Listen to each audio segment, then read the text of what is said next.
বাবা সারপ্রাইজ। এই যে হ্যালো, আপনি আমার বাবা চেয়ারে বসে কি করছেন? উঠুন বলছি এখান থেকে। আপনি জানেন না এটা কার চেয়ার? আমার বাবা এই কোম্পানি।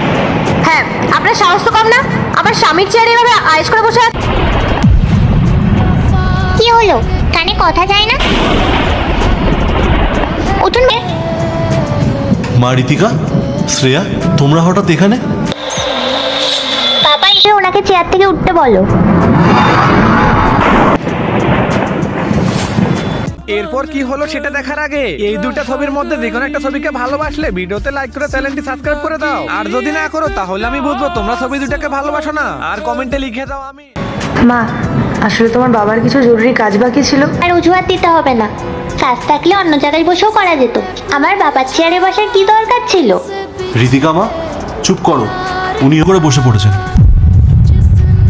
তাছাড়া কিন্তু বড়দের সাথে এইভাবে কথা বলতে নেই, এটা কিন্তু ব্যাড ম্যানার্স।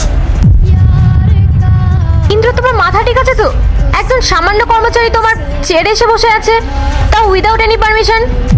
আর তুমি ওনাকে কিছু না বলে উল্টে তুমি ঋতিকাকে বোঝাচ্ছ। শ্রেয়া, তুমি সব কি কথা বলছো? আমি শুধু ওকে শেখাচ্ছিলাম বড়দের সাথে কথা বলতে হয়। এই শিক্ষাটা তো তোমার ওকে দেওয়া উচিত। তাছাড়া উল্টে তুমি আমাকে কথা শোনাচ্ছ। আচ্ছা, আমি কি একটা কথা জানতে পারি যে আপনারা দুজন আজ হঠাৎ ওনার অফিসে কি করছেন? কোনো স্পেশাল কারণ আছে? সেটা আপনাকে কেন বলতে, আমি আমার বাবাকে বলবো। বাবা, তুমি জানো আমি পাশ করেছি আর ক্লাসে সব থেকে বেশি নাম্বার পেয়েছি। বাহ, এটা তো খুবই ভালো কথা। আর সেই খুশিতে একটা গেট টুগেদার অ্যারেঞ্জ আর আমাদের কিছু রিলেটিভদের ইনভাইট করেছি। আমি ঠিক করেছি পার্টিটা তো আমার অফিসেই করব, কারণ তোমার তো আর বাড়ি ফেরার কোনো নাম থাকে না। আমরা ভেবেছিলাম এখানে এসে তোমাকে সারপ্রাইজ দেব। আপনি জানেন না বসের চেয়ারে যাকে তাকে বসতে নেই।